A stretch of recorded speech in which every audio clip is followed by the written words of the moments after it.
A Werewolf Shifter Romance, written by Amelia Hart. Chapter 1. Blood and Moonlight. The festival had been a mistake. Nessa Caldwell realized this truth as the first wave of rogues crashed through the perimeter of Stonehaven Pack territory, their howls splitting the night air. The full moon hung heavy overhead, bathing the clearing in silver light that made the blood on her claws look black. Around her, the screams of her packmates mixed with the snarls of attackers who had no pack, no honor, no mercy.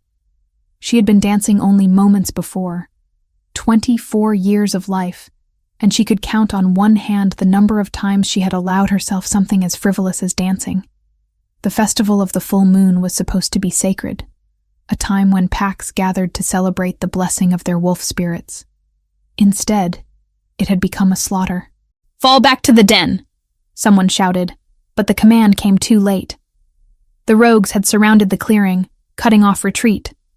Nessa shifted mid-stride, her bones cracking and reforming as her human shape gave way to her wolf. Her pelage emerged in shades of brown and red, like autumn leaves catching fire, with patches of gold across her chest that marked her as her father's daughter. Her father, Beta of Stonehaven, dead 3 years now, and she still felt the weight of his expectations pressing down on her shoulders. A rogue lunged at her from the left, and Nessa twisted, catching him by the throat. He was young, barely more than a pup, but his eyes held the madness that came from living without pack bonds. She ended him quickly, more mercy than he deserved, and spun to face the next threat. The clearing had descended into chaos. Mothers shielded their children, while the warriors formed a defensive line that grew thinner with each passing moment. The rogues fought with the desperation of the damned, some wild and feral, others frighteningly coordinated, mercenaries who had sold their loyalty for gold, throwing themselves forward in waves that seemed endless. "Nessa!" Her mother's voice cut through the din. Edith Caldwell stood at the entrance to the underground den, her graying hair wild around her face as she ushered children inside. At 52, she should have been safely underground with the other elders and healers. Instead, she remained exposed, refusing to seal the entrance while any pup remained above ground. 3 rogues broke through the defensive line, heading straight for the den entrance, heading straight for the children, heading straight for her mother. Nessa didn't think. There was no time for thought, no space for fear. There was only instinct, and the bone-deep certainty that she would die before she let them reach those children. She intercepted the first rogue 5 lengths from the den entrance, her momentum sending them both tumbling across the blood-soaked grass. His claws raked across her ribs, but she barely felt the pain. She tore his throat out and was moving before his body hit the ground. The second rogue was larger, an alpha by the power that radiated from him in waves. He should not have been here, should not have abandoned his pack to become this twisted thing. She met his charge head-on, matching his strength with her own rage. They collided in a tangle of fur and fury, and she felt her shoulder give way beneath his weight. The third rogue slipped past her. "No." The word came out as a howl, raw and desperate. Nessa threw the alpha rogue off her and lunged after the third attacker, but her injured shoulder slowed her down.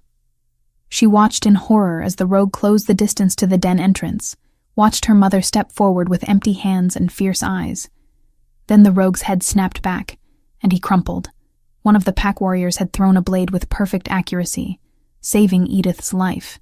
But the alpha rogue Nessa had been fighting wasn't finished. She felt him coming, felt the displacement of air as he leaped. Nessa spun, but she was off balance, injured, exhausted. The alpha rogue's claws caught her across the chest, and she felt ribs crack beneath the blow. She hit the ground hard enough to drive the air from her lungs, hard enough to make stars explode across her vision. She tried to rise. Her body refused to obey. The alpha rogue loomed over her, his muzzle dripping with the blood of her packmates. He would kill her, she knew, and then he would kill the others. The children. Her mother. Nessa forced herself to shift back to human form, using the last of her strength to meet the rogue's eyes. "Come on, then," she gasped, tasting copper. "Finish it." But the rogue didn't move. His head tilted, listening to something Nessa couldn't hear. Then, impossibly, he backed away. All around the clearing, the surviving rogues were retreating, melting back into the forest as suddenly as they had appeared. Nessa tried to understand what was happening, but her vision was graying at the edges. She could hear voices, could feel hands on her body, could smell her mother's tears. The ground beneath her was warm and wet, and she realized dimly that most of that warmth was her own blood. "The children," she managed to whisper. "Are they safe?" "Hush," her mother said, her voice breaking. "Don't speak. Save your strength." But Nessa could feel her strength draining away, could feel the cold creeping up from her toes. This was how her father had died, she remembered, protecting the pack. There were worse ways to go. "Help is coming," someone said. "The Alpha King sent word. He's almost here." The Alpha King. Valen Grayson, the most powerful shifter in all the territories, commander of every pack within the kingdom. He had ridden with the unnatural speed of an Alpha King, crossing what should have been a day's ride in mere hours. Nessa had never met him, had only heard stories of his strength, his ruthlessness, his absolute authority. And he was coming here, to Stonehaven. Too late, Nessa thought. He was too late. The world was fading now, sounds becoming distant and strange. She could no longer feel the pain, which seemed wrong somehow. Pain meant you were still alive. The absence of pain meant something else entirely. She became aware of new sounds. Horses, heavy footsteps, the rustle of leather and the ring of steel. Warriors, arriving when the battle was already finished. Then there were hands on her. Different hands, larger and warmer. Someone was lifting her, cradling her against a chest that radiated heat and power. Nessa tried to open her eyes but found she no longer had the strength. "Stay with me." The voice was deep, commanding, edged with something that might have been desperation. "Do you hear me? Stay with me." She wanted to obey that voice. Something about it called to her on a level she didn't understand, tugging at a part of her soul she hadn't known existed. But the darkness was patient and relentless, and she was so very tired. "The children," she whispered again. Her last thought, her last words. "They're safe." Then there was nothing but the dark and the cold and the distant sensation of falling into a void that had no bottom, no end, no light. But just before she fell completely, just before the last spark of consciousness flickered out, she felt something else. A thread, thin as spider silk and strong as iron, wrapping around her soul, pulling her back, refusing to let her go. And she heard that voice again, closer now, desperate now, raw with an emotion she couldn't name. "Mine," the voice said. "You're mine, and I refuse to lose you." Then teeth, sharp and claiming, piercing the hollow of her throat. Fire flooded her veins where there had been only cold, burning away the darkness, forcing life back into a body that had been ready to surrender it. Pain returned in a rush that stole what little breath remained in her lungs. Her back arched involuntarily as something ancient and forbidden took root in her chest, binding her to the man who held her. She could feel him now, not just his hands or his voice, but his very essence pouring into her through that bite. His strength, his will, his absolute refusal to accept her death. The connection formed between one heartbeat and the next. One moment she was alone in the dark, and the next she was tethered to something vast and powerful and utterly overwhelming. It was too much, too intense, too foreign. She tried to pull away from it, but the thread had already woven itself around her soul, claiming her as thoroughly as those teeth had claimed her flesh. "No," someone was saying, the voice distant and horrified. "My king, the ritual is forbidden. The cost." "I know the cost," the deep voice growled, and Nessa felt the vibration of it through the chest she was pressed against. "And I will pay it gladly. Now stand back and let me finish this." There was more, whispered words in a language Nessa didn't recognize, old and guttural and thick with power. The fire in her veins intensified, spreading from the bite mark on her throat to every corner of her body. Her wounds began to close, flesh knitting back together in a way that felt wrong, unnatural, but undeniably effective. She was being pulled back from the brink, being dragged back into life whether she wished it or not. And in that moment, suspended between death and whatever this was, Nessa Caldwell understood that she had just become something different. Something changed. Something bound to the Alpha King in ways she couldn't begin to comprehend. The last thing she felt before unconsciousness claimed her was the steady, strong beat of his heart against her cheek, and the overwhelming sensation that she would never be free of him again. Not in this life. Perhaps not even in death. Chapter 2. The Binding. Nessa woke to silk. It was the first thing she registered, the soft glide of expensive fabric against her skin where she expected rough wool or nothing at all. The second thing was warmth, a heat that seemed to come from within her own body, rather than from any external fire. The third thing was the presence. Someone was nearby, not in the room with her, but close enough that she could feel them as clearly as she felt her own heartbeat. She knew, without understanding how, that they were standing 3 floors below her current position.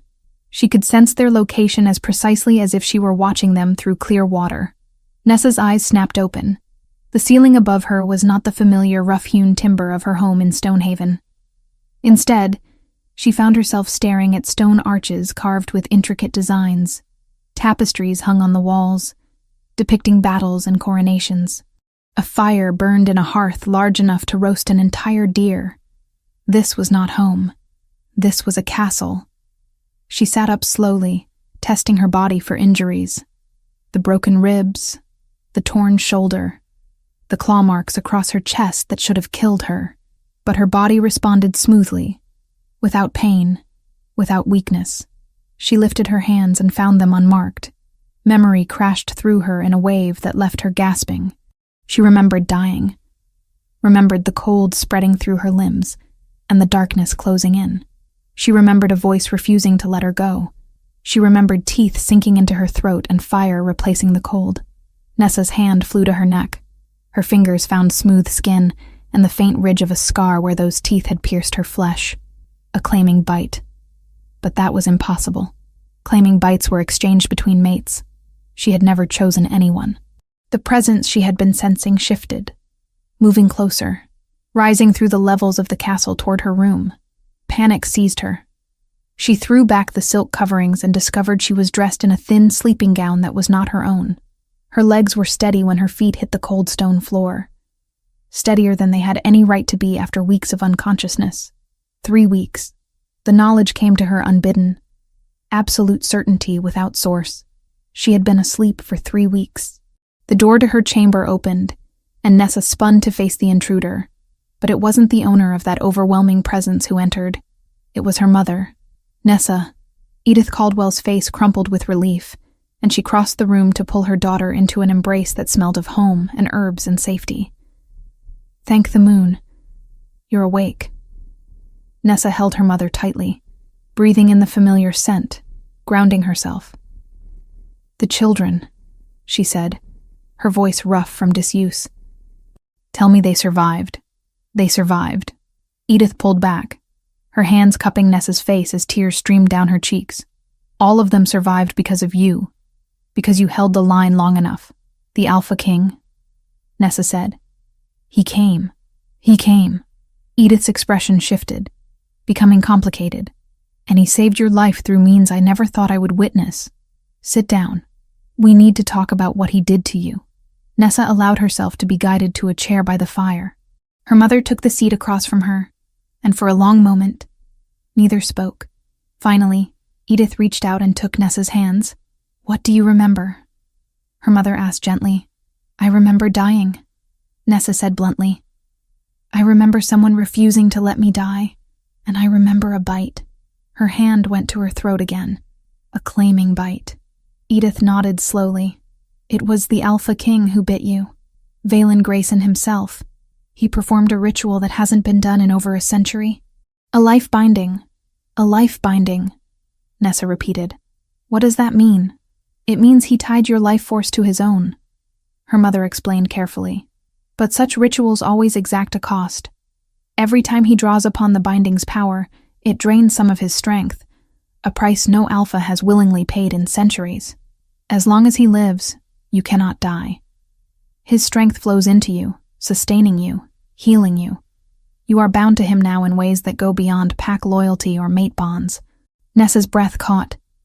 That's impossible. The old magics don't work anymore. Apparently, the Alpha King knows differently. Edith squeezed her daughter's hands. And there are consequences, side effects you need to understand. The presence Nessa had been sensing moved again. Closer now. 2 floors below instead of 3. I can feel him, she whispered. Right now, I can feel exactly where he is. Is that part of it? Yes. Her mother's expression was grave. The binding created a connection. You can sense his location, and he can sense yours. You can feel his physical state, whether he's tired, hungry, in pain. It's a tether that cannot be broken. Nessa stood abruptly, pacing to the window. Outside, she could see the sprawling grounds of the royal castle. The forest stretched beyond the walls, dark and vast. Somewhere out there was Stonehaven, her home. And here she was, trapped in a gilded cage, bound to a man she had never met. I never asked for this, she said. No, Edith agreed quietly. But he didn't ask permission before he saved your life. And now you must both live with the consequences. The presence moved again. 1 floor below now, and rising. He's coming, Nessa said, and hated how her heart began to race. Yes. Her mother stood and moved to the door. He has visited every day since you arrived, checking on your condition. This is the first time you've been awake to receive him. She paused at the threshold. Be careful, Nessa. He is the Alpha King, the most powerful shifter in all the territories. But he is also just a man who made an impossible choice. Then she was gone, leaving Nessa alone to face whatever was coming. The presence moved through the floor below, steady and inevitable, until it reached the hallway outside her door. Footsteps, heavy and measured. A pause. Then a knock. Come in, she called, her voice steadier than she felt. The door opened, and Nessa got her first conscious look at the man who had bound her life to his own. Valen Grayson was tall, easily clearing 6 feet, with shoulders broad enough to block the doorway. His hair fell to his shoulders in waves of black that caught the firelight, and his beard was neatly trimmed in the style of warriors. But it was his eyes that held her captive, silver gray, intense, and currently fixed on her with an expression she couldn't name. You're awake, he said, and it was the voice from her memories, deep and commanding, though it held something softer now. I'm awake, she confirmed, lifting her chin. Against my will, apparently. Something flickered across his face. Guilt, perhaps. You would have preferred death? I would have preferred a choice, Nessa said quietly, her anger steadier now, tempered by something that felt uncomfortably like curiosity. But it seems you didn't think to ask before you bound me to you. He stepped into the room, and she felt it then. The pull. It wasn't magical or supernatural. It was purely physical, the sudden awareness of him as a male and herself as a female. His scent reached her, pine and smoke, and something wild that made her wolf stir restlessly. She could smell his reaction to her as well, could sense the way his body responded to her presence. The binding had connected them, yes, but this was something else, something more primal. You're right, he said quietly, and the admission clearly cost him. I didn't ask. I couldn't. You were dying, and He stopped, his jaw tightening. You need to stay here at the castle until you've fully recovered, and until we understand the full extent of the binding. That sounds remarkably like a prison, Nessa observed. Call it what you will, he replied, steel beneath the words now. But you will stay. He turned to leave, and Nessa felt the moment he made the decision to retreat. Felt it through the binding, through that connection that let her sense his physical state. He was exhausted, she realized. Bone-deep weary in a way that suggested he hadn't slept properly in weeks. Wait, she found herself saying. He paused at the door, looking back at her. Thank you, Nessa said. The words dragged from somewhere deep and reluctant. For saving my life. Even if I'm angry about the method, I'm still alive because of you. For a moment, something raw and unguarded crossed his face. Then his expression shuddered, going blank and regal once more. "The children were safe," he said. "You made sure of that before you fell. Sleep well, warrior." Then he was gone, and Nessa was left alone with the fire and the silk, and the persistent awareness of his presence moving through the castle below. She touched the scar on her throat again, feeling the ridge of it beneath her fingers. Her life was no longer entirely her own. She was bound to the Alpha King in ways she didn't fully understand, tethered to him by ancient magic and impossible choices, and the most terrifying part was the way her body had responded to his presence, the way her wolf had recognized him on some primal level that had nothing to do with the binding and everything to do with the dangerous territory between want and need. Nessa returned to the bed, pulling the silk coverings over herself, but sleep was a long time coming. Every time she closed her eyes, she could still feel him, still sense his location in the castle, still remember the way he had looked at her with those silver-gray eyes. 3 weeks ago, she had been a simple warrior, daughter of a beta, protector of her pack. Now she was something else entirely, something bound, something changed, something that belonged to the Alpha King whether she wanted to or not. Chapter 3. Wolves and Courtiers. The weeks that followed Nessa's awakening were an education in survival of a different sort than she had ever known. The royal court was a battlefield, she learned quickly. But the weapons were words instead of claws, and the blood that was spilled remained invisible until it was far too late. Alphas from territories across the kingdom moved through the castle halls with careful steps and calculating eyes, each one measuring her worth, questioning her presence, wondering what hold she had over their king. Nessa discovered the answer was simpler than any of them imagined. None at all. She saw Valen only in passing, and always at a distance. He attended council meetings behind closed doors while she was left to navigate the treacherous waters of court politics alone. The binding let her sense his location constantly, a persistent awareness that told her when he was near, but never near enough. She could feel when he was tired, when he skipped meals, when tension coiled through his body during particularly contentious negotiations. But he never came to her chambers again, never sought her out, never explained what he intended to do with a warrior woman bound to him by forbidden magic. So Nessa did what she had always done when faced with an impossible situation. She fought. The training grounds became her refuge. The castle guards had been wary of her at first, this common warrior from a minor pack who somehow commanded the Alpha King's protection. But Nessa had earned her place the old-fashioned way, by being better than they expected and refusing to back down when they tested her. She was sparring with 3 guards simultaneously when she felt Valen's presence shift from the council chambers to somewhere much closer. The distraction cost her. A wooden practice sword caught her across the ribs, and she spun, disarming her opponent with a move her father had taught her before he died. "Yield," the guard said, grinning despite the sword now pressed to his throat. "Yield," Nessa agreed, lowering her weapon. Sweat plastered her hair to her forehead, and her muscles sang with the pleasant ache of exertion. This, at least, was familiar. This, she understood. "Impressive," a new voice said. And Nessa turned to find a man watching from the edge of the training yard.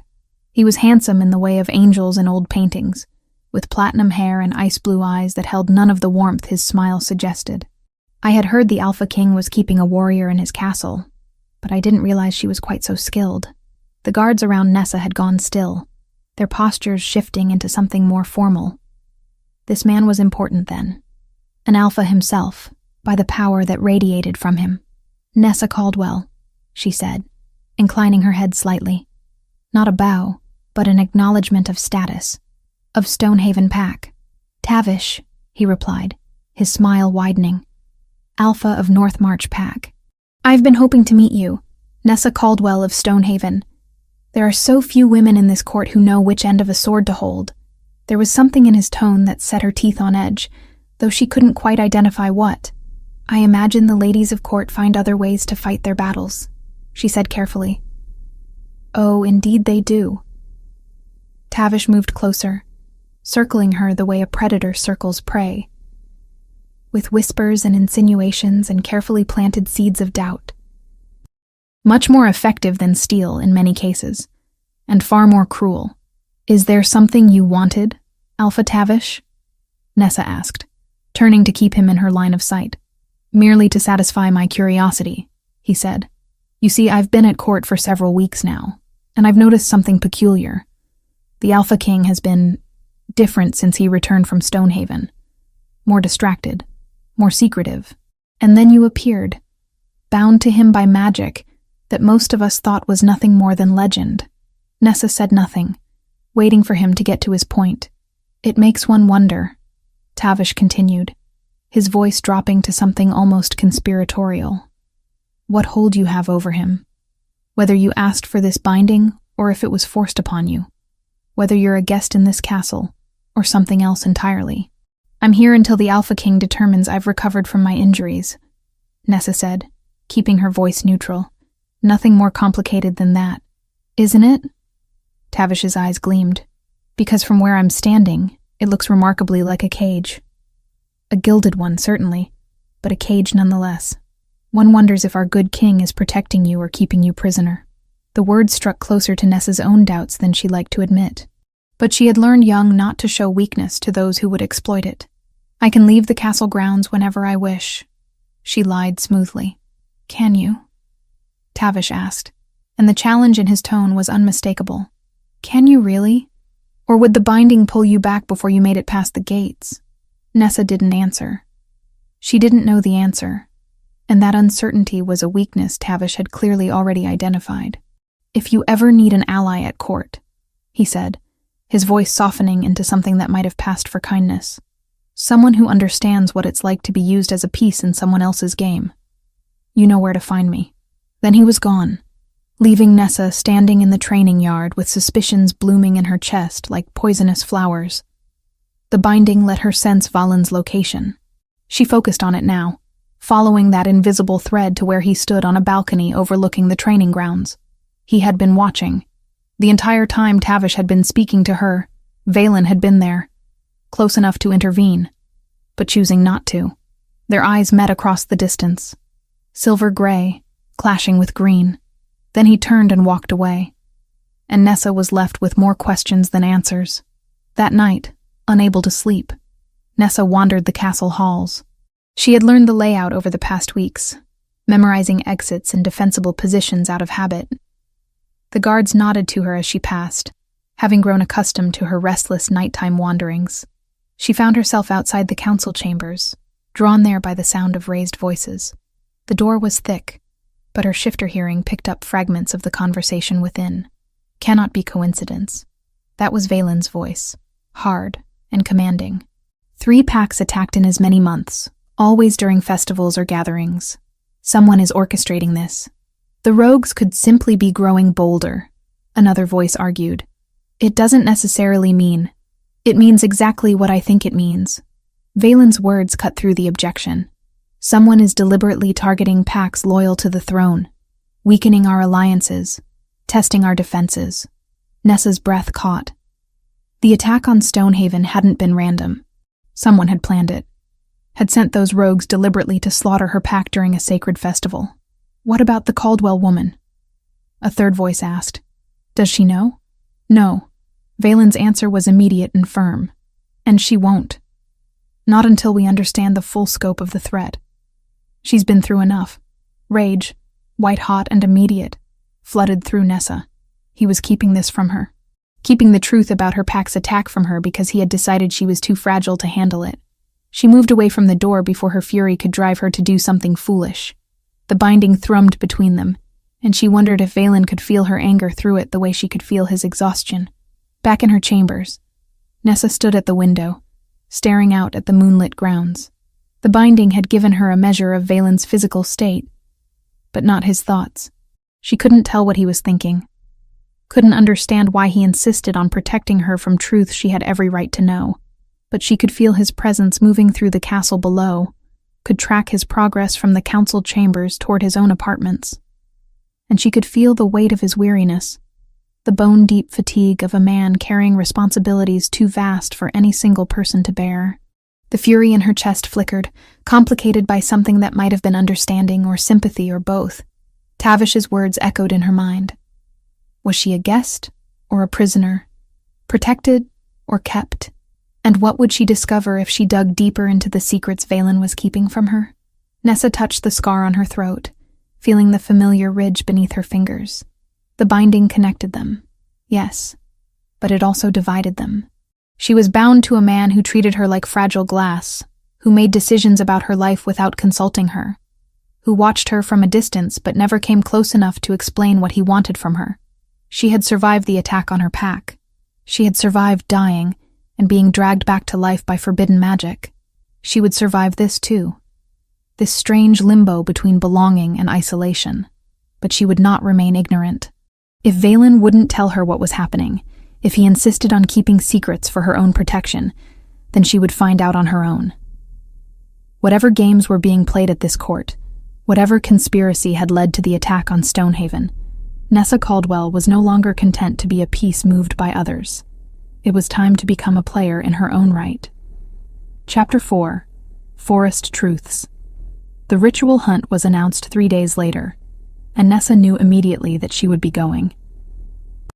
"Absolutely not," Valen said when she cornered him outside the war room.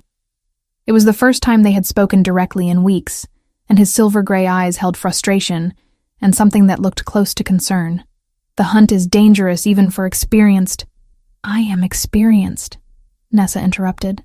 "I've been hunting since I was 12, and unless you've forgotten, I'm the one who held off rogues while your warriors were still days away." A muscle ticked in his jaw. "I haven't forgotten." "Then you also haven't forgotten that we're bound," she pressed. "Your council questions what that means, what I am to you. If I stay behind while you ride out with every other alpha, it will only fuel speculation." "Let them speculate," Valen said. But his tone had shifted. "And what happens when they decide I'm your weakness?" Nessa asked quietly. "When they think you're keeping me locked away because I'm leverage?" "That's exactly what Tavish has been suggesting." Valen's eyes darkened. "Tavish has been speaking to you?" "Near me," Nessa corrected. "There's a difference. But he's not wrong about everything. This binding connects us. If I can't be by your side for something as simple as a hunt, what message does that send?" Valen studied her for a long moment. "You ride at dawn. Stay close to my guard. I'll stay close to you," Nessa countered. "That's what the binding demands anyway. Or have you not noticed that being too far apart causes discomfort?" She had discovered that 2 nights ago, when Valen had ridden to the western borders. The ache had started in her chest, growing worse until he returned. "I've noticed," Valen said, his voice rough. Then he walked away, leaving Nessa with a hollow victory. Dawn arrived cold and clear, the forest beyond the castle walls wreathed in mist. Nessa dressed in borrowed riding leathers, her hair braided back. Valen had arranged a gray mare with kind eyes for her. The hunting party consisted of 20 riders, Valen and his guard, plus alphas from 6 territories. Tavish was among them, his platinum hair catching the early light as he mounted a white stallion. He caught Nessa's eye and smiled, the expression holding too many teeth. Valen appeared on a black destrier that stood nearly 17 hands high. He wore leather and dark fur, his black hair loose, his beard making him look every inch the warrior king he was. When his eyes found Nessa, something flashed across his face too quickly to name. They rode out in formation, following game trails deeper into ancient forest. The ritual hunt was supposed to strengthen pack bonds, a tradition as old as shifters themselves. But Nessa couldn't shake the feeling that they were being watched. The sensation grew stronger as they moved deeper into the trees. She focused on the binding, using it to gauge Valen's awareness. He felt alert, but not alarmed. It was Tavish who made the first mistake. They had dismounted to track when Nessa heard the snap of a deliberately broken branch. She spun and saw Tavish's hand move in a gesture too controlled to be accidental. The horses nearest to Valen spooked, one kicking out with iron-shod hooves that would have caught the Alpha King if he hadn't moved with inhuman speed. "Control your mount," Valen snapped at the stammering rider, but his eyes went to Tavish, suspicious. "How unfortunate," Tavish said smoothly. "These woods make even trained war horses nervous. Perhaps we should split into smaller groups." "We stay together," Valen said flatly, and the command brooked no argument. But the damage was done. The rest of the hunt proceeded with tension that made Nessa's skin prickle. When they finally brought down a massive elk just before sunset, there was no joy in the kill. "We'll camp here tonight," Valen announced. "Return at first light." The alphas dispersed to set up bedrolls, and Nessa found herself following Valen as he moved away from camp, drawn by the binding. She found him at a clearing beside a stream, staring into the darkening forest. "You felt it too," she said quietly. "That what happened with the horses wasn't an accident." "I felt it," he confirmed without turning. "Tavish is playing a dangerous game." "Why?" Nessa moved closer. "What does he gain by making you look vulnerable?" "Power," Valen said simply. "If he can make them doubt my strength, my judgment, he can position himself as an alternative. A younger, stronger leader for uncertain times." "Times made uncertain by someone orchestrating attacks on your loyal packs," Nessa said, and felt him go still. "Yes, I know. I heard you discussing it with your council. 3 packs attacked in as many months, always during festivals. Someone targeting your alliances." Valen turned to face her, caught between anger and resignation. "You were eavesdropping. You were keeping secrets," she shot back. "About an attack that killed members of my pack. About a conspiracy that may have murdered my father 3 years ago. Did you think I wouldn't find out? Your father's death was investigated," Valen said carefully. "There was no evidence of foul play. Because no one was looking for it," Nessa said. And her mother's revelation from that morning rang in her ears. Edith had finally told her what she had been keeping to herself. He was looking into something before he died. "My mother told me she hadn't spoken sooner because she feared the grief would break me while I was still healing." He told her that he had discovered a conspiracy, that someone was planning to destabilize the kingdom by targeting loyal packs. He died before he could identify the source. Realization dawned across Valen's face. The timing would be right, he said slowly. 3 years ago there were smaller incidents. Skirmishes we attributed to random rogue activity. If someone was planning this even then my father discovered it and was killed for it. Nessa finished. And I have a right to know. I have a right to be part of finding whoever is responsible. Valen moved closer, and Nessa's breath caught at the intensity in his silver-gray eyes. "You have every right," he said quietly. "And I was wrong to keep it from you. I told myself I was protecting you, but the truth is, I was protecting myself." "From what?" Nessa asked. "From this," he said, and closed the remaining distance between them. For a moment, she thought he would kiss her. His hand came up to cup her face, his thumb tracing her cheekbone with unexpected gentleness.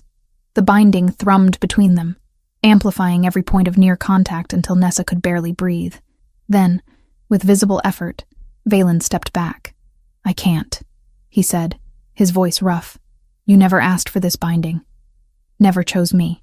I won't compound what I did by taking more than you're willing to give. And if I'm willing?" Nessa heard herself ask. "Are you?" He studied her face with an intensity that felt like it could see through to her bones. "Or is it just the binding making you think you want something you wouldn't choose freely?" Nessa didn't have an answer. The binding was there, constant, and she couldn't separate what she felt from what it made her feel. "I chose to die protecting my pack," she said finally. "You chose to bring me back. We both made impossible choices. Maybe it's time we stopped punishing ourselves for that and started figuring out what comes next." "What comes next," Valen said, "is we find whoever orchestrated the attack on Stonehaven. We expose the conspiracy your father discovered, and we make sure no other pack suffers what yours did. Together," Nessa said, not a question. "Together," Valen agreed, and something in his expression shifted. "No more unnecessary secrets. I'll tell you what I can, when it won't put others at risk. No more protecting you from truths you have every right to know. No more keeping me at a distance," Nessa countered. "If we're bound, then we're bound. For better or worse." The corner of his mouth lifted in something that might have been a smile. "You might regret that." "I already regret plenty," Nessa said. "What's one more impossible thing?" They returned to camp together, and if the other alphas noticed the shift between them, they were wise enough not to comment. But Tavish's eyes followed them through the darkness, calculating and cold. and Nessa knew they had just made themselves into a united target. Whatever game he was playing, whatever conspiracy had taken her father and attacked her pack, it had just become personal. Chapter 5. Blood and Fire. The evidence arrived 2 days after the hunt, delivered by a scout tracking rogue movements through the Northern Territories. Nessa stood beside Valen in the council chamber, as the scout laid out his findings. Correspondence intercepted from a rogue camp, decoded to reveal coordination between attacks, supply routes, festival dates, pack locations, weaknesses and defenses, and a name, mentioned once but enough to damn him: Tavish. "This proves nothing," one council member argued. "Anyone could have forged these documents." "We also have a witness," Valen interrupted coldly. "A rogue captured during the attack on Stonehaven. He's been recovering in the dungeons, and yesterday he broke his silence. He identified Tavish as the one who recruited him, who promised gold and territory for attacking packs loyal to the throne." The council chamber erupted. Alphas demanding action, others calling for more proof, voices rising. Through it all, Nessa felt the weight of what they had uncovered. Her pack had been attacked on Tavish's orders. Her packmates had died because one man wanted power. "Bring him in," Valen commanded. Tavish entered 10 minutes later, expression mild curiosity. He looked at the assembled alphas, at the evidence spread across the table, and his smile never faltered. "Is there a problem, my king?" he asked smoothly. "You tell me," Valen said, gesturing to the correspondence. "These were found in a rogue camp. They detail attacks on my loyal packs. Your name appears in them." Tavish examined the documents. "Forgeries," he said dismissively. "Someone is trying to frame me. Perhaps you should be asking who benefits from turning the Alpha King against one of his strongest allies." "We also have a witness," Nessa said, her voice cutting through his deflection. "A rogue who identifies you as the one who recruited him, who paid him to attack Stonehaven during the full moon festival." For the first time, something flickered across Tavish's features. Anger, quickly masked. "The word of a rogue against an alpha? You cannot seriously be considering—" "I'm not considering anything," Valen said, rising from his throne. The power radiating from him made every shifter feel his authority. "I'm stating facts. You orchestrated attacks on my packs. You destabilized my kingdom. You murdered innocents in a bid for power you were never worthy to hold." "You have no proof," Tavish snarled, composure cracking. "Just the word of a broken rogue and convenient documents. Then you won't mind being confined while we investigate," Valen said, his voice dropping to something dangerous. "Take him to the dungeons. High security. No visitors except by my express permission." Guards moved forward, and Tavish's face twisted with rage. For a moment, Nessa thought he would fight. But even Tavish wasn't foolish enough to attack the Alpha King in his throne room. "This isn't over," he said, as they led him away. "You're making a mistake you'll regret." "The only mistake I made," Valen said quietly, "was not seeing you for what you were sooner." The council session continued long after Tavish was removed, alphas debating punishment and political fallout. None of them noticed that one of Valen's advisors, Brennan, had left the chamber early, his expression unreadable. A small detail that would later matter far more than anyone realized. Night had fallen by the time they dispersed. Nessa and Valen walked the corridors together in exhausted silence, both processing the day's revelations. They had just reached where their paths would diverge when the first explosion shook the castle. The blast came from the dungeons, magical fire that sent tremors through stone. Valen's hand found Nessa's instantly, pulling her against the wall as debris rained down. "Tavish's allies," Valen said, already moving toward the source. "They're trying to free him, or kill you in the chaos," Nessa countered, keeping pace. She could hear shouts, the clash of steel, snarls of combat echoing through the stone corridors.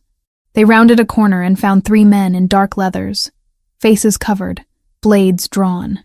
Not shifters, mercenaries, which explained how they had gotten past magical defenses. The first attacker lunged at Valen, and Nessa moved on instinct. She had no weapon, but she didn't need one. She shifted partially, extending her claws and sharpening her senses. The attacker turned toward her, surprised, and paid for his distraction when her claws found his throat. Velen had dispatched one attacker and was engaging the third when Nessa felt the fourth coming from behind. She spun, but not fast enough. A blade caught her across the forearm, slicing through leather into flesh. The pain was sharp, and Nessa used it to fuel her next attack. She drove her claws into the attacker's throat and felt him go down.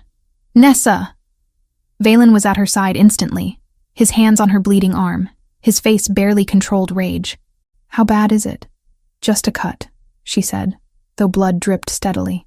I have had worse. But Velen wasn't listening.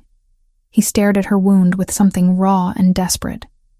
Then he was pulling her away from the bodies, into an alcove offering temporary shelter. You could have been killed, he said, his voice rough and shaking. But I wasn't, Nessa interrupted. I'm fine. The binding will heal this faster anyway. The binding, Velen repeated, laughing without humor. The binding that was supposed to keep you safe, and instead it just keeps putting you in danger. Keeps making you a target for everyone who wants to get to me. I was a target the moment Tavish attacked Stonehaven, Nessa said firmly. This isn't on you, isn't it? Valen's hands framed her face, and Nessa's breath caught at the intensity in his silver-gray eyes. I bound you to me, made you part of my life, my court, my battles. Everything that threatens me now threatens you too. Then we face it together, Nessa said. That's what the binding means. Not that you protect me from everything, but that we protect each other. Something broke in Valen's expression. Some final wall crumbling. I can't lose you, he said, the words dragged from somewhere deep and vulnerable. I know I have no right to feel that way. No, you never chose this. But I can't. Nessa kissed him. It wasn't planned. She simply reached up and pulled his mouth down to hers, cutting off his words. The binding flared between them, amplifying sensation until she felt dizzy with it. His lips were warm and demanding, his hands steady despite the tremor she could feel in his muscles. This was nothing like the almost kiss in the forest. This was fire and desperation and acknowledgement of something that had been building since the moment he had refused to let her die. When they finally broke apart, both breathing hard, Velen rested his forehead against hers. We should check on the guards, he said, though he made no move away. Make sure Tavish is still contained.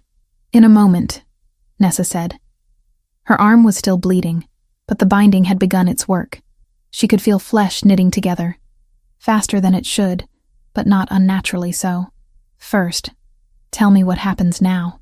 Now, Velen said, his voice still rough but steadier. We make sure Tavish and his allies pay for what they've done. We root out every conspirator, every traitor who thought they could tear down what we've built. And then, he paused, his thumb tracing her lower lip with unexpected gentleness. Then we figure out what we are to each other. Beyond the binding. Beyond duty. I'd like that, Nessa whispered. They emerged from the alcove to find the guards had contained the situation. 3 more mercenaries captured, 2 dead, and Tavish still secured in the dungeons, though his cell had sustained damage from the blast. Velen issued orders with calm efficiency, while Nessa had her arm properly bandaged by the castle healer. As dawn broke over the castle walls, they stood together on the battlements, watching the sun rise over a kingdom still under threat, but now with a clearer enemy in sight. Nessa touched the scar on her throat absently, thinking about the binding that had seemed like a curse weeks ago. Now it felt different. Not a chain, but a connection, a choice she was beginning to understand and accept. Valen's hand found hers, their fingers intertwining with natural ease. We're going to end this, he said. Not a question, but a promise. Together. Nessa agreed, and felt the binding pulse between them, warm and steady, and no longer something to fear, but something to claim. Chapter 6. Claiming and Choice. 3 days passed before Nessa realized the binding had changed. She was in the training yard, sparring with one of Valen's personal guards, when a wave of frustration crashed through her that was not her own. It was sharp and immediate, carrying the distinct flavor of a political argument going nowhere productive, and she knew, without needing to ask, that it came from Velen. The guard's practice sword caught her across the shoulder, and Nessa raised her hand in acknowledgement. "I need a moment," she said, heading inside without waiting for a response. She found her mother in the healing rooms, organizing supplies that had been depleted during the recent attack. Edith looked up as Nessa entered, and something in her daughter's expression made her set down the bundle of herbs she had been sorting. "It's evolved, hasn't it?" her mother asked quietly. "The binding." Nessa nodded, still trying to articulate the strangeness of feeling someone else's emotions. "I can feel what he's feeling now. Before, it was only physical, his location, his exhaustion. But now I sense actual emotions, his frustration, his worry, his exhaustion, his frustration, his worry, his exhaustion. That's natural," Edith said, gesturing for Nessa to sit. "Life bindings are meant to evolve over time, especially when both parties begin to accept the connection emotionally rather than just tolerating it physically. The kiss," Nessa said, understanding dawning. "That's what triggered the evolution." "The kiss was an acknowledgement," her mother confirmed. "You both stopped fighting what the binding was trying to create and allowed yourselves to feel what was already there. The magic responded to that acceptance, deepened the connection you had been resisting." Nessa touched the scar on her throat, feeling the familiar ridge beneath her fingers. "What happens next? Does it keep evolving?" "I don't know," Edith admitted honestly. "Life bindings are rare, and the records about them are fragmentary at best. But I do know this. The binding will only grow as strong as the connection between you. If you continue to open yourself to him, and he to you, then yes, it will deepen further." The question was whether Nessa wanted that, whether she was ready to be that vulnerable, that exposed, to someone who had bound her to him without asking permission first. As if summoned by her thoughts, she felt Valen's presence moving through the castle toward her location. The frustration she had sensed earlier had faded, replaced by something warmer, intent, purpose, determination. He found her as she was leaving the healing rooms, his silver-gray eyes finding hers with an intensity that made her breath catch. "We need to talk," he said, privately. Nessa followed him to a small chamber overlooking the castle gardens, a space clearly designed for quiet conversations away from the chaos of court. When the door closed behind them, Valen turned to face her, and she could feel the nervous energy radiating from him through the binding. "You can feel me now," he said, not a question. "Since this morning," Nessa confirmed. "Your emotions, not just physical sensations. My mother says it's because the binding evolved after we stopped fighting it." "I know. I can feel you too," Valen said, moving closer. "Your determination when you train, your anger at being kept in the dark for so long, your confusion about what this thing between us actually means." Nessa crossed her arms, suddenly feeling exposed. "So, what did you want to talk about?" "I want to complete the bond," he said quietly. "Not just the life binding that keeps you tethered to me, but a true mate bond. I want to claim you properly, the way it should have been done from the beginning." Nessa's heart stuttered. "That's not something you can just ask for." "I know," Valen said, and she could feel his sincerity through the binding. "I'm not asking you to say yes right now. I'm asking you to consider it. To think about whether you want to be bound to me not just by magic and circumstance, but by choice. I don't know if I can separate what I feel from what the binding makes me feel," Nessa admitted. "How do I know if I want this, or if it's just the magic pushing me toward you?" "You don't," Valen said bluntly, "and neither do I. But here's what I do know. I've lived for 32 years without feeling this connection to anyone. I've ruled alone, fought alone, borne the weight of this crown alone. And then you died in my arms, and something in me refused to accept it. Not because of duty or politics or strategy, but because losing you felt like losing part of myself." He reached up to cup her face, his thumb tracing her cheekbone. "Maybe that's the binding. Maybe it's fate. Or maybe it's just the simple truth that you're the strongest, most infuriating, most remarkable woman I've ever met, and I want you to be mine in every way that matters." Before Nessa could find words to respond, the binding flared with sudden, sharp alarm. Valen's head snapped toward the door, his body going rigid. "Something's wrong," he said, already moving. But Nessa was already reaching for the weapons she kept strapped beneath her training leathers. They emerged into the corridor to find it empty, but the alarm she felt through the binding was growing stronger with each passing second. Then she smelled it. Smoke. Not from the hearths, but from something burning that shouldn't be. And beneath it, the distinct scent of shifter blood. They ran toward her chambers, following the scent trail, and found her door hanging open. Inside, the room was in shambles. Furniture overturned, tapestries torn from the walls, her possessions scattered across the floor, and in the center of it all stood Tavish. He looked wild, his platinum hair matted with dirt and blood, his ice-blue eyes holding the gleam of madness. "I knew you'd come," he said, his voice rough. "Knew the binding would pull you here eventually." "How did you get out?" Valen demanded, moving to put himself between Tavish and Nessa.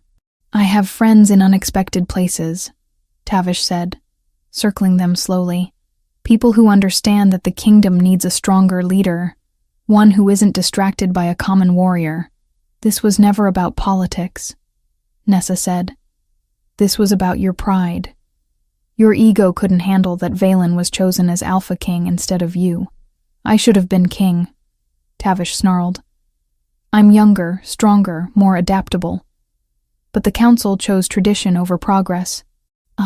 You mean orchestrating attacks on innocent packs?" Nessa shot back. "Murdering families during sacred festivals?" Tavish's smile was all teeth and rage. "Sometimes you need to burn down the old growth to make room for something new." He shifted mid-sentence, his human form exploding into his wolf. The white beast was massive, nearly as large as an Alpha King's wolf should be, and Nessa realized with chilling clarity that Tavish had been hiding his true strength all along. Volin shifted to meet him, his black wolf form even larger, and the two alphas collided with a force that shook the room. Nessa shifted as well, her smaller reddish-brown wolf form moving to flank Tavish, looking for an opening. The fight was brutal and fast. But unlike that night at Stonehaven, this time Nessa and Valen fought as one. Coordinated, deliberate, unyielding. Tavish fought with the desperation of someone with nothing left to lose, all strategy abandoned in favor of raw violence. Valen met him with controlled fury, every move calculated to protect Nessa while still engaging the threat. Nessa saw her opportunity when Tavish overextended trying to reach Valen's throat. She lunged, her teeth finding purchase in Tavish's hind leg, and felt bone crack beneath her jaw. Tavish howled and spun toward her. Then Valen was there, his massive form driving Tavish away from Nessa and into the stone wall. The white wolf struggled, snapping and clawing, but Valen's teeth found his throat and held. For a long moment, their eyes met, silver gray against ice blue, and Nessa felt the exact moment Tavish understood he had lost. Valen's jaws closed, and it was over. The silence that followed was deafening. Both Nessa and Valen shifted back to human form, breathing hard, covered in blood and sweat. Valen moved to Nessa immediately, his hands running over her body, checking for injuries. "I'm fine," she said, catching his hands. "I'm fine. We're both fine. He came for you," Valen said, his voice shaking. "He knew I would feel your fear through the binding and come running. But he was wrong," Nessa said quietly. "Because we fought together. Because the binding makes us stronger, not weaker." Valen pulled her against his chest, holding her tightly. Through the binding, she could feel everything he was feeling. Relief, rage, fear, and beneath it all, a fierce possessiveness that should have frightened her, but somehow didn't. "Claim me," she said into the silence. Valen pulled back to look at her. "What?" "You asked if I would consider letting you complete the mate bond," Nessa said, her voice steady. "I'm saying yes. Claim me. Make this binding a choice instead of just a necessity." "You almost died," Valen said carefully. "You're in shock. You don't need to decide this now." "I'm not in shock," Nessa interrupted. "I'm clear-headed for the first time since you bound me. I spent weeks resenting what you did, but you were right earlier. Maybe it's the binding, maybe it's fate. Or maybe it's just the truth that when I thought Tavish might hurt you, when I saw him lunge for your throat, I realized I couldn't lose you either. She reached up to cup his face. So yes, I want this. I want you. Not because the binding forces me to, but because I'm choosing to. Valen's kiss was answer enough, and when his teeth found the mate mark on her throat, when the binding flared and deepened and became something infinitely more permanent, Nessa felt the last of her resistance crumble. The ritual was instinctive and ancient.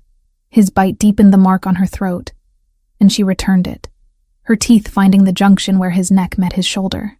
The taste of his blood on her tongue was copper and power, and the binding exploded between them in a cascade of sensation.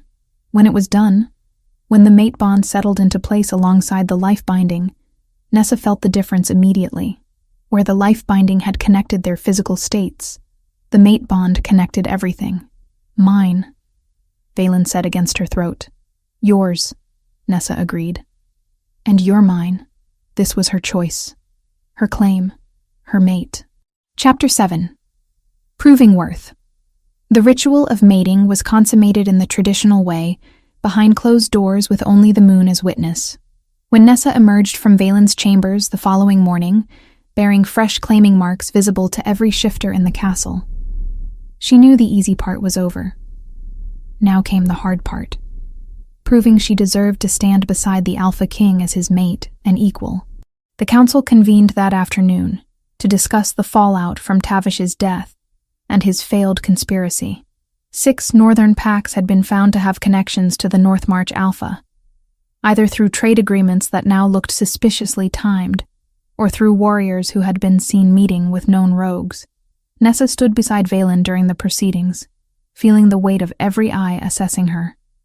She was no longer just the warrior woman saved through forbidden magic. She was his mate now, and that position came with expectations. The Northern Territories must answer for their Alpha's crimes, one council member argued.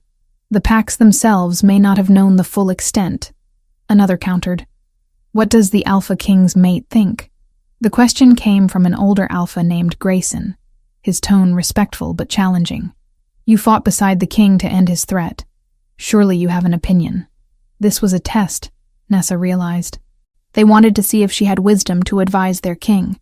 I think we need to distinguish between active conspiracy and passive negligence, Nessa said carefully. The packs who knowingly aided Tavish should face consequences proportional to their crimes. But those who were kept in the dark deserve a chance to prove their loyalty under new leadership. She paused. My pack was attacked because of Tavish's ambitions. I want justice.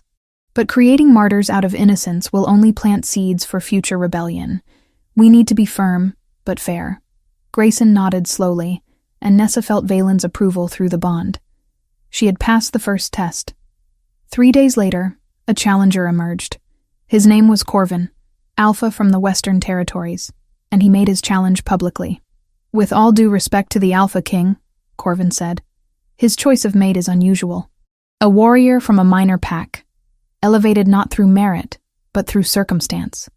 How can we trust she has the strength to represent us as Luna Queen? Nessa stood from her place beside Valen's throne. You question my strength, Alpha Corvin? I question your experience, Corvin replied smoothly. Then let's settle your questions the old way, Nessa said. Traditional combat, first blood or submission. You and me, in front of everyone who doubts I earned my place here. Corvin smiled. I accept. The combat circle was drawn in the training yard. By the time they faced each other, half the court had gathered. Nessa could feel Valen's concern through the mate bond, but also his confidence. Corvin was larger by a significant margin, with bulk from years of training and natural alpha dominance. But Nessa had spent her life being underestimated. They circled, and Nessa let Corvin make the first move. He lunged with confidence, and Nessa sidestepped, using his momentum against him. The crowd murmured. Stand still and fight, Corvin growled. I am fighting, Nessa replied calmly, just not the way you expected. The next exchanges followed the same pattern. Corvin fought like an alpha used to overwhelming opponents with raw power. Nessa fought like a warrior who survived by being smarter and quicker. When she saw her opening, she took it. Corvin overextended. and Nessa ducked under his arm, shifted partially to extend her claws, and drove them across his ribs hard enough to draw blood. First blood. The fight was over. Corvin stood frozen, staring at the red seeping through his shirt. "Do you still question whether I earned my place, Alpha Corvin?" Nessa asked quietly. Slowly, he dropped to one knee. "No, Luna Queen, I do not." The title hung in the air, spoken publicly for the first time by someone other than Valen. When the other alphas followed Corvin's lead, kneeling in acknowledgement, Nessa felt something shift. She had proven herself. Over the following weeks, Nessa settled into her role with determination. She attended council meetings, learned pack politics, and began to understand the complex web of alliances holding the kingdom together. And she watched. She watched how information flowed through the castle, the patterns of who spoke to whom. It was during these observations that she noticed something odd about Consolero Brennan. He was Valen's oldest advisor, supposedly beyond question. But Nessa noticed he was always late to meetings where important decisions were made, always absent when crucial intelligence arrived, always somewhere else when raids needed planning. She mentioned her observations to Valen one night. "It's probably nothing," she said, "but it's the kind of pattern my father taught me to watch for." Valen was quiet, thinking through implications. "Brennan has always been useful. He's the kind of advisor who tells you what you need to hear, or what he wants you to hear," Nessa countered. "Has he ever steered you wrong?" "Not obviously," Valen admitted, "but there have been times when his advice led to delays. Like arriving too late to Stonehaven?" Nessa asked quietly. The question hung between them. What if that delay hadn't been accidental? The investigation was quiet and thorough. When they confronted Brennan with evidence, meetings with Tavish's representatives, subtle sabotage, carefully timed absences, he didn't even try to deny it. "I did it for the kingdom," he said bitterly. "Valen is a good king, but too cautious. Tavish promised change, promised a stronger kingdom. Tavish promised chaos," Valen said coldly. "And you enabled him. You helped orchestrate attacks that killed innocents." "I never meant for anyone to die," Brennan protested. "Tavish said the attacks would be bloodless." "And you believed him?" Nessa said, her voice sharp. "You believed a man who thought murdering families during festivals was acceptable." Brennan had no answer. He was stripped of his position and banished to neutral territories, forbidden from ever returning. A week later, Nessa and Valen traveled to Stonehaven. It was time to honor the fallen properly. Nessa's mother met them at the border, and together they walked to the memorial garden. Nessa placed flowers on each grave, speaking names she had known her entire life. Warriors who had trained beside her, elders who had taught her, children who had never grown up. "They died because I wasn't fast enough," she said quietly. "They died because Tavish orchestrated an attack during a sacred festival," Valen corrected. "And you held the line long enough that most survived. The children all survived. You did what your father would have been proud of." Nessa touched the scar on her throat. "I just wish he could have been here to see it." "He knows," Edith said softly. "Wherever warriors go, your father knows you made him proud. You always did." They stayed in Stonehaven for 3 days. And when they left, Nessa felt something settle. She would always mourn those lost, but she could honor them by building something better. She was Luna Queen now, and she would make sure that title meant something. Chapter 8. Legacy and Light. 6 months had passed since the day Tavish died, and the conspiracy that had nearly torn the kingdom apart was finally put to rest. Nessa stood at the window of the royal chambers, one hand resting on the gentle swell of her belly where the Alpha King's heir grew, conceived only weeks after their coronation. The morning sun painted the castle grounds in shades of gold, and she could see the training yards where a new generation of warriors practiced forms she had helped design, women and men training side by side, as it should have always been. So much had changed in half a year. The kingdom bore the marks of transformation in ways both visible and subtle. New laws had been enacted, protecting smaller packs from exploitation by larger territories.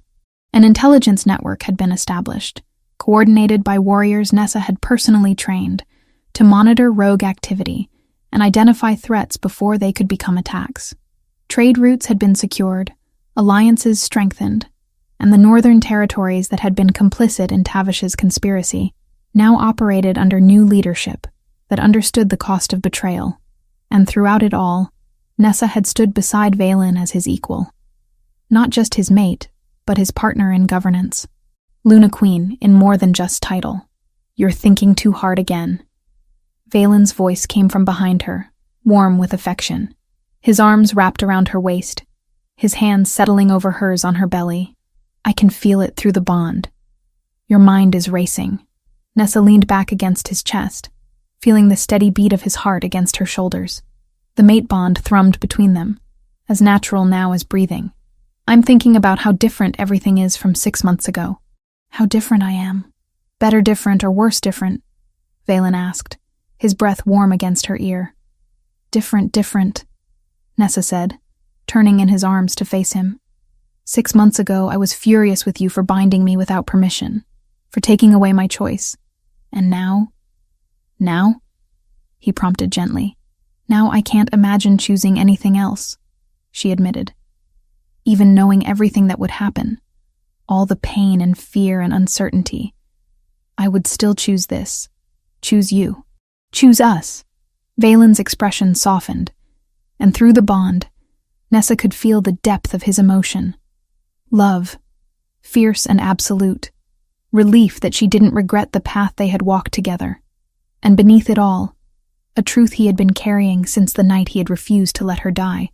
"There's something I need to tell you," he said quietly. "Something I should have told you months ago, but I was afraid it would sound like I was trying to justify what I did." Nessa waited, sensing this was important. "The night of the attack on Stonehaven," Valen began, "I was in council when word arrived.